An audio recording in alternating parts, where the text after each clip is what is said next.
meet you all. Let's learn English with me, Mrs. Rini Setianingsih from SMA N1 Mancak, Kabupaten Serang, Provinsi Banten. Well, sahabat rumah belajar, dalam kehidupan sehari-hari, kita seringkali membaca sebuah teks atau wacana melalui internet, media massa, atau media sosial tentang suatu permasalahan atau fenomena yang pro dan kontra. Teks yang memaparkan tentang dua sudut pandang yang berbeda dalam bahasa Inggris disebut dengan discussion text. Well, do you know about discussion text? Okay, today we are going to learn about discussion text. Are you ready? Let's start. Tujuan pembelajaran kita hari ini yang pertama yaitu mengidentifikasi struktur discussion text. Yang kedua yaitu menganalisa unsur kebahasaan discussion text. Oke sahabat rumah belajar, the purpose of discussion text is to present argument and information from different viewpoints. And a discussion text commonly found in philosophical, historical, and social writing. Well, there are four parts, generic structure in discussion text. The first one is issue.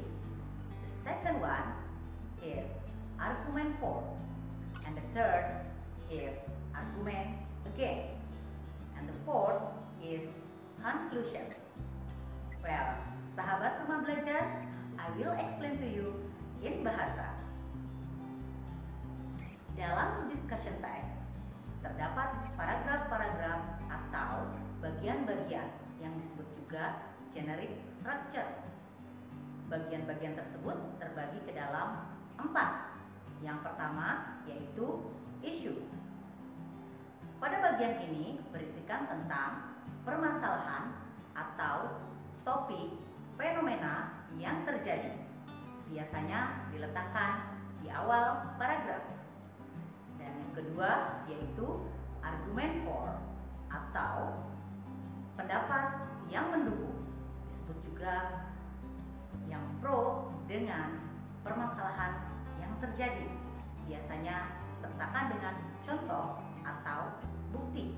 Dan yang ketiga, argumen against atau pendapat yang kontra atau tidak setuju dengan permasalahan yang terjadi.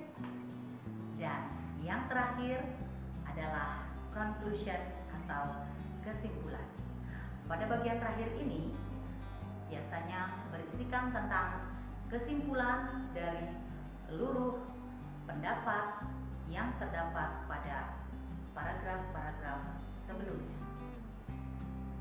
Sahabat rumah belajar, sekarang mari kita mempelajari ciri-ciri kebahasaan atau unsur kebahasaan dalam discussion text.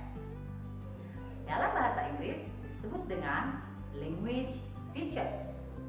Ciri-ciri kebahasaan yang ada dalam discussion text diantaranya adalah menggunakan kata benda umum untuk menyatakan suatu topik atau kategori. Misalkan boarding school, distance learning. Selanjutnya yaitu menggunakan kalimat simple present tense. Dalam discussion text juga menggunakan modal seperti must, should, will, could, dan lain-lain. Selanjutnya, ciri-cirinya adalah menggunakan kata penghubung yang menyatakan sebab akibat atau pertentangan. Misalkan in spite, however, on the other hand, dan lain sebagainya. Okay, this is an example of discussion text. Now, let's analyze the generic structure and language feature of discussion text.